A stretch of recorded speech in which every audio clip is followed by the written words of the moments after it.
Саламатсыңарбы? Программалык камсыздоонун дизайны жана коопсуздугун камсыздоо. Башкача айтканда, программалык камсыздоонун коопсуздугу менен биргеликте дизайнынын сабагына арналган, темасына арналган сабактар сериясын бүгүнкү алгачкы сабак менен баштайбыз. Биринчи сабагыбыз ушул жаатта, ушул тармакта негизги түшүнүктөргө кириш катары кабыл алсаңыздар болот. Программалык камсыздоонун дизайны жана коопсуздугу темаларын жалпысынан кайсыл факторлор таасирин тийгизет, негизи эле дизайн темасы эмне, программалык камсыздоодо дизайндын мааниси сымал негизги пункттарга токтолгонго аракет кылабыз. Анда эмесе сабагыбызды баштайлык. Негизи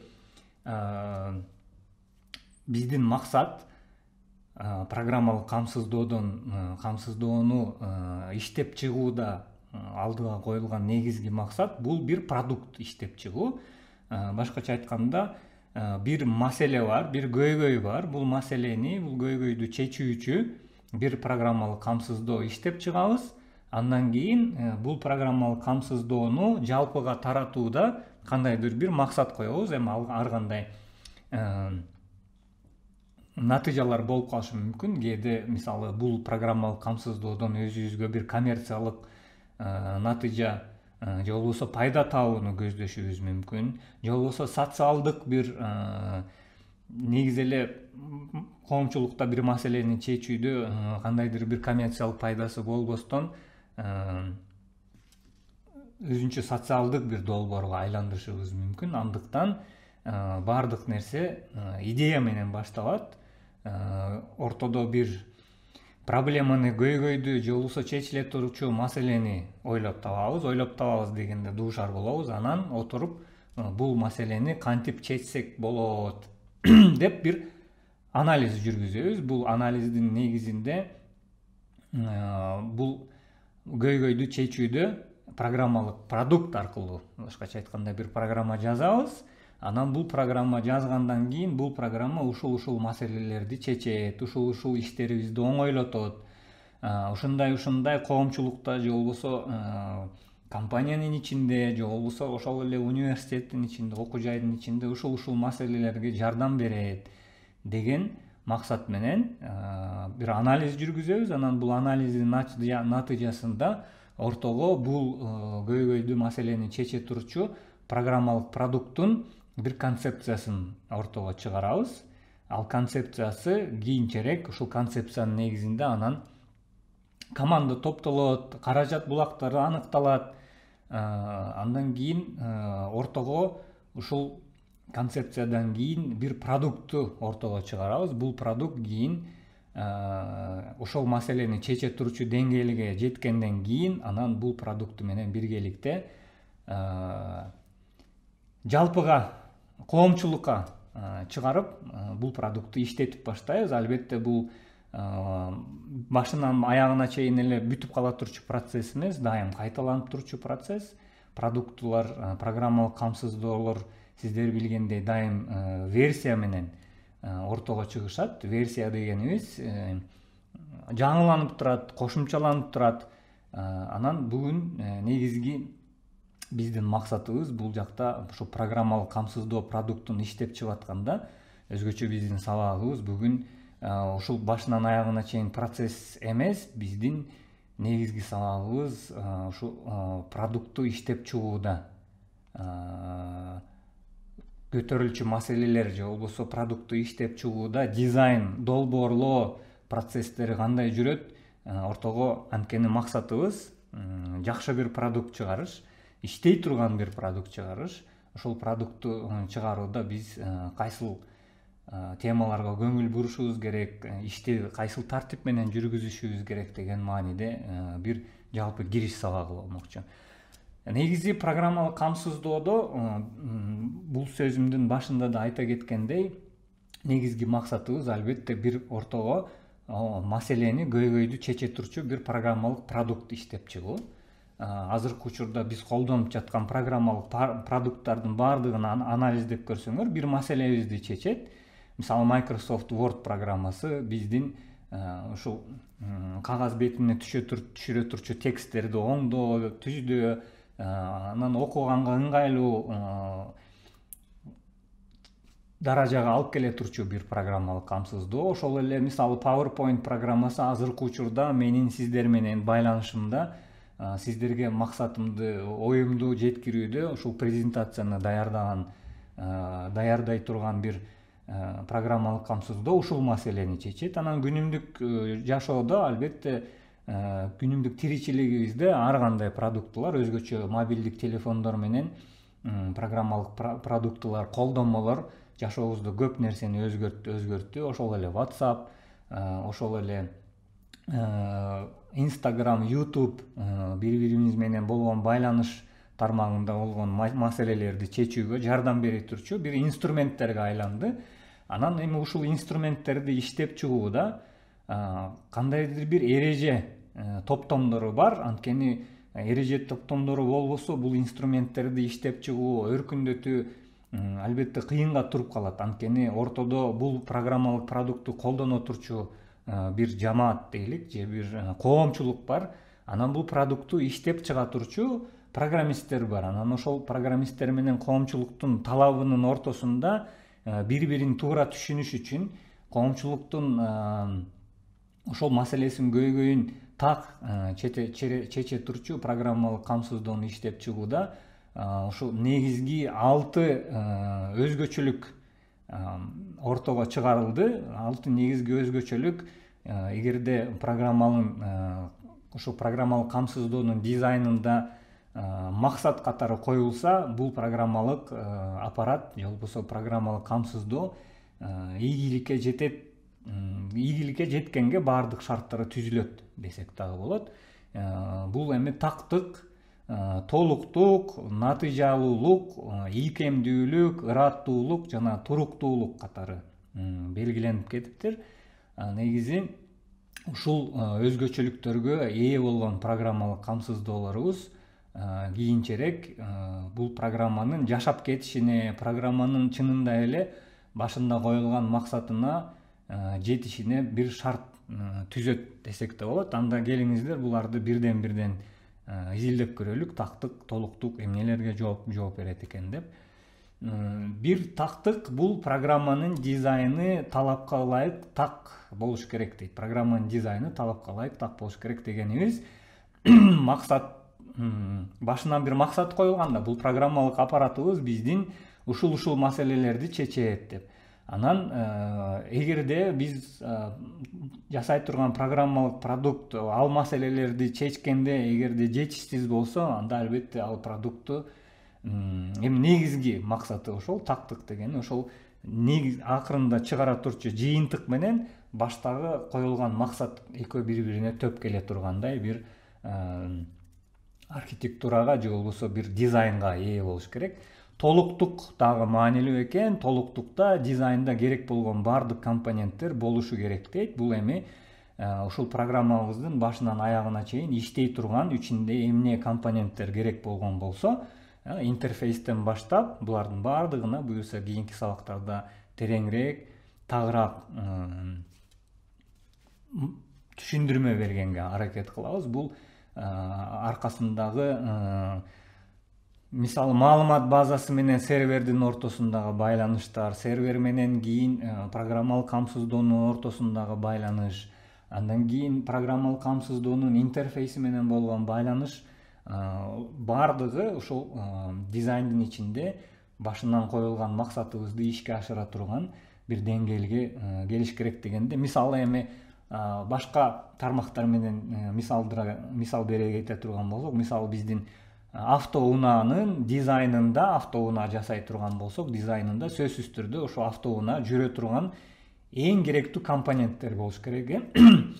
Дөңгөлөктөрү болуш керек, мисалы сөзсүз түрдө мотору болуш керек, анан ошол дөңгөлөктөрдү башкара турган руль болуш керек. Моторго күйүүчү майды жибере турчу ошол күйүүчү май сактала турчу бак болуш керек, сымал.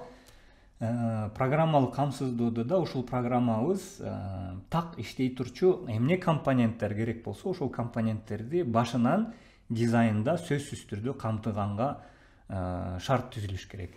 Натыйжалуулук маанилүү экен, анткени ресурстар, биздин программалык камсыздоо сөзсүз түрдө кандайдыр бир ресурстарды колдонот. Бир серверге жайгаштырылат, программалык аппараттарды колдонот. Ушул программалык аппараттарды колдонууда биздин программалык камсыздообуз максималдуу түрдө натыйжалуу болуш керек. Муну көп эсе үнөмдүү болуш керек, мүмкүн болушунча. Анткени акыркы мезгилдерде өзгөчө программалык камсыздоолордун иштеп чыгуусунда эң маанилүү компонент бул ошол кайсыл аппараттык негизде отурат. Мисалы, телефондо иштей билиш керек, же болбосо күчү бир аз азыраак болгон компьютерде дагы иштей билиш керек деген шарттарды эгерде кое турган болсок, бул ошол натыйжалуулук ишине дагы кирет. Ийкемдүүлүк маанилүү экен, анткени программалык камсыздообуз биринчи версиясы менен, алгачкы чыккан версиясы менен бүтүп калбайт. Муну программалык камсыздоону биз дайым өркүндөтүп турушубуз керек, жаңыртып турушубуз керек. Андыктан дайым ушул муктаждыктарга жараша өзгөргөнгө мүмкүнчүлүгү болуш керек. Flexibility деген бир түшүнүк бар англис тилинде, кыргыз тилинде ийкемдүүлүк деп которуп атабыз. Эртең бүрсү бул программаны эгерде башка тарапка өркүндөтөт элек деген бир максат койсок, ага дагы алдын ала даяр болуш керек. Алдын ала даяр болуш керек дегенде ушул программалык камсыздоонун дизайны ушул алдын ала даярдоо жаатында бизге кандайдыр бир пикир берет. Ыраттуулук маанилүү экен. Ыраттуулукта, дизайнда эч кандай карама-каршылык болбошу керек. Эми бул тактык менен дагы, толуктук менен дагы негизи байланыштуу бир өзгөчөлүк. Эгерде дизайнда башынан аягына чейинки дизайнда компоненттердин бири-бири менен бир карама-каршылыгы болуп калса, анда бул программанын иштешине кийин тоскоолдук жаратып калышы мүмкүн. Анан дагы бир акыркы, бирок мааниси жагынан эң акыркы эмес, туруктуулук дагы абдан маанилүү. Программалык камсыздоолору бизден көбүн эсе бир команда тарабынан башынан иштелип чыгат, бирок кийинчерээк бул программалык камсыздоону ошол эле команда улантат, жакшыртат дегенден алыспыз. Анткени команда алмашып калышы мүмкүн, башка кызматкерлер ишке келиши мүмкүн. Анан ошолор дагы бул программалык камсыздоону кийин улантып кете алгандай, бул ошол ичинде дизайн ошо тейлегенге, түшүнгөнгө ыңгайлуу болуш керек десек дагы болот. Эми ушул негизги 6 өзгөчөлүктүн жаатында биздин программалык дизайндын сапаты ортого чыгат. Ушул компоненттер, ушул максаттар эгерде туура көздөлгөн болсо, анда биздин программалык камсыздоо кийин чынында эле биз каалаган бир ийгиликке, биз каалаган натыйжага жетет деп толук айта алабыз. Эми негизи программалык камсыздоонун аныктамасын бул тапка таштаганын себеби бир жалпы түшүнүк болсун дедик. Бирок негизи программалык камсыздоо дизайнынын аныктамасы так бир аныктама жок. Бул жакта ар кайсы ресурстардан топтолгон бир аныктама катары берип атабыз. Англис тилинен бул колдонуучунун буйртмачынын дейлик, же болбосо кардардын, эми көбүн эсе программалык аппараттар, биз программисттер, бир кардарыбыз болот, ошолордун бизге берген буйртмасынын негизинде программалык аппараттарды иштеп чыгабыз. Ошол талаптарын түшүнүүгө ылайыктуу формага айландыруу процесси.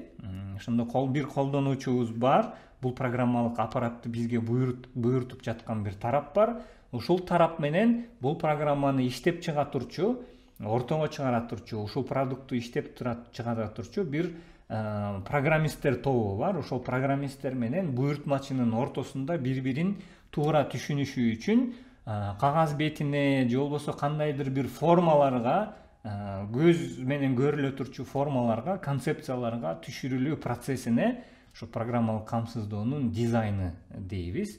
Ушул аныктаманын негизинде эми иштерибизди жүргүзөбүз. Көбүн эсе программалык камсыздоонун дизайнын үйдү, турак жайлардын жасалгасына, дизайнына окшоштурушат. Биз дагы мисалы жашай турган үйүбүздү бир буйртмачыбыз келет бизге, эгерде биз архитектор жана ошо куруу компаниясы, үй курулуш компаниясы болсок, бизге келип өздөрү буйртма бергенде, а дегенде сөзсүз түрдө бул үйдү курар электен алдын биздин кардарга муну көз менен визуалдаштырылган бир дизайнын беребиз. Ошондо мындай жатаканасы бул жакта жайгашат, эшиги бул жакта болот, колу бетибизди ваннабызда бул жакта жууйбуз, ашканабыз бул жакта болот, ашканада мындай өзгөчөлүгү болот, эшиктердин, терезелердин жайгаштырылышы, негизи ичинде колдонула турчу материалдар,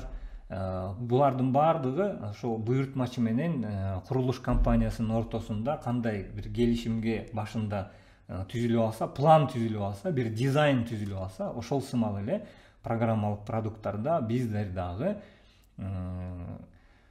жасала турчу продукттун негизги мүнөздөрүн кагаз бетине же болбосо визуалдаштырылган бир бөлүмгө түшүрүү зарыл. Ушул процесске биз анан программалык камсыздоонун дизайны дейбиз.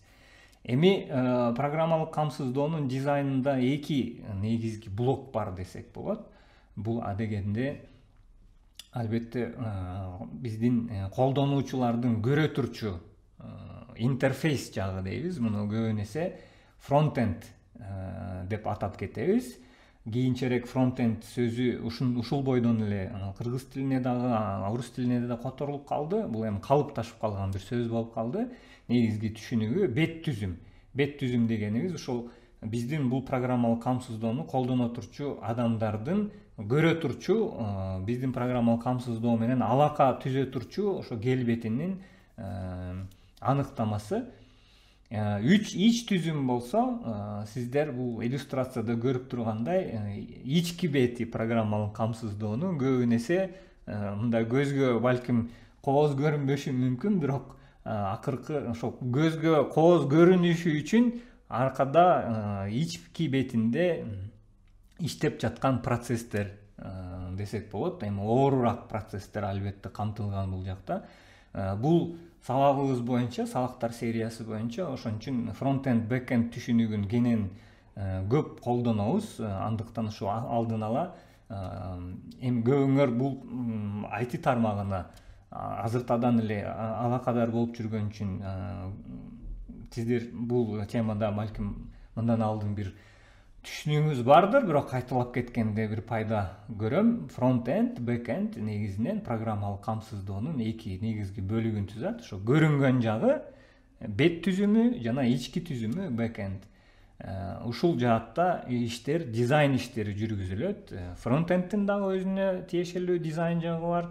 Анан бэкендте дагы өзүнө тиешелүү дизайн жагы бар. Эми бул жакта көбүнчө иштеп аткан бир программалык аппараттын фронтенд жана бэкенд бөлүнүшү десек болот. Ошондо фронтендте көбүн эсе компьютердин экранына чыга турчу бир программалык продукттун келбети бул жакта веб аркылуу, HTTP сервис аркылуу, веб сервистер аркылуу, веб сервер аркылуу иштей турчу программалык аппараттын өрнөгү.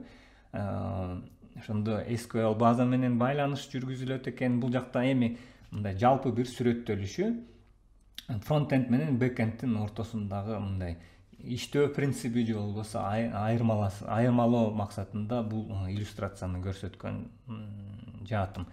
Анан эми көбүн эсе иштин көлөмү боюнча көптөгөн мисалы ар кандай талкуулар жүргүзүлөт. Ошондо фронтенд иштин келбети канча пайыз түзөт, иштин арка жагы канча пайыз түзөт деп, анан көбүн эсе ошол фронтенд менен бэкендтин ортосунда ушул мисалды көп колдонушат. Эми 90% албетте баардык программалык камсыздоодо баардык 90% дегенден да алыспыз, бирок негизи иштин көрүнгөн жагы бул ошо айсбергтин бир чокусу эле десек туура болот. Анткени негизги иштер арткы бетинде, ички бетинде, ички түзүлүшүндө жүрөт.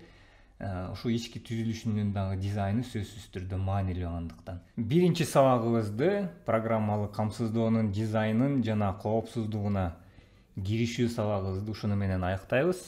Кийинки сабактарда көрүшкөнчө.